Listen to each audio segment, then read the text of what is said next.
Hello বন্ধুরা, স্মৃতি daily ব্লগকে সবাইকে স্বাগতম। তো বন্ধুরা, কেমন আছো? আশা করি ভালো আছো, আমিও ভালো আছি। তো আমরা চলে গেলাম কোথায় বলো তো? ইস্কন মন্দিরে, মানে প্রবর্তক মন্দিরে গিয়ে চলে গেলাম। তো এখানে দেখো, ঢুকে দুই পাশে দুটা বিষ্ণু মূর্তি রয়েছে, তো তাদেরকে প্রণাম করে নিলাম। তো এই তো এটা হচ্ছে ঢোকার পথ। তো সত্যি অসাধারণ একটা মন্দির বলবো। এখানে কারুকাজগুলো অসাধারণ ছিল। তো এটা হচ্ছে ঢোকার দুইটা সিঁড়ি রয়েছে, কিন্তু তো যে কোনো পাশ দিয়ে কিন্তু ঢোকা যায়। তো এখানে দেখো চিত্রপটগুলো সত্যি খুব সুন্দর। তো আমরা চলে যাচ্ছি উপরে, কারণ উপরে হচ্ছে কীর্তন চলতেছে।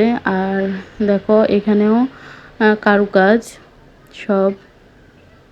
এই মন্দিরটা পুরোই কারুকাজে ভর্তি। আর এই সিঁড়িগুলো এবং সিঁড়িগুলোর যে কারুকাজ দেখতে পাচ্ছি, এগুলো কিন্তু শ্বেতপাথরের তৈরি। তো এখানে প্রভুপাদ ছিল, তো ওনাকে প্রণাম করে নিলাম। তার অপোজিটেই কিন্তু মূল মন্দিরটা। তো এখানে এখন মন্দিরের দরজা খুলতেছে, তো সবাই উলুধ্বনি দিতেছে, কিন্তু তার আগেই একটু কীর্তন করে নিয়েছে। তো এই তো সবাই ভগবানকে দর্শন করতেছে। এখানে তিনটি মূর্তি রয়েছে। তো দেখো, সত্যি দেখে মন প্রাণ জুড়িয়ে যায়।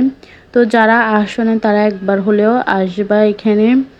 তো এই মন্দিরটা তৈরি হয়েছে কিন্তু বেশি দিন হয়নি, করোনাকালীনই এটা তৈরি হয়েছে। তখন মানুষ কিন্তু কম ছিল, যেহেতু করোনা আর সৃজন ছিল, তো মানুষ আসতো না। কিন্তু এখন মানুষের দিন দিন বাড়তেছে। তো এই তো এখানে যারা স্থানীয় আছে বা দূর দূরান্ত থেকেও মানুষ এসে এখানে নাম কীর্তন করে যায়। তো আমি এই দ্বিতীয়বার গেলাম। প্রথমবার গিয়েছি আমার মা যখন আসছিল তখন। তো এখন আবার আমার বোন বৌদি সহ আসলাম এখানে। তো এই তো সব কারুকাজ দেখো, আর অনেক ভক্ত ছিল,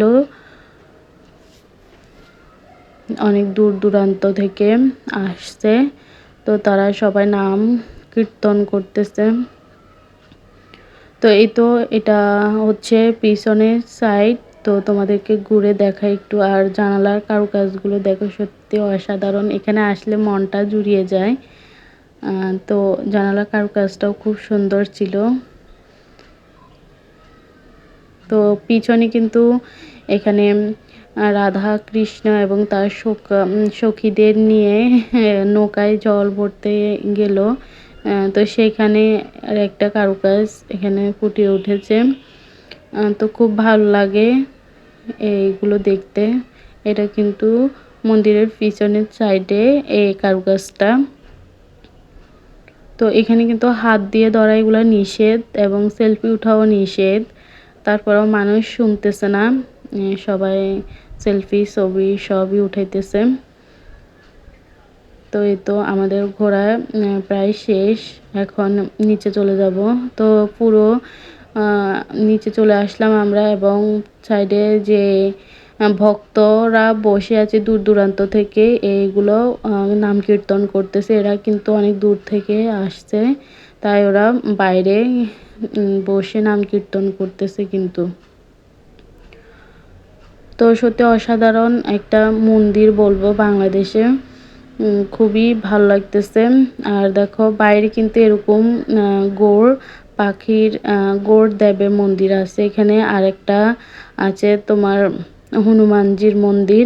তো যারা আসে না তারা একবার হলেও ঘুরে যেও মন্দিরে।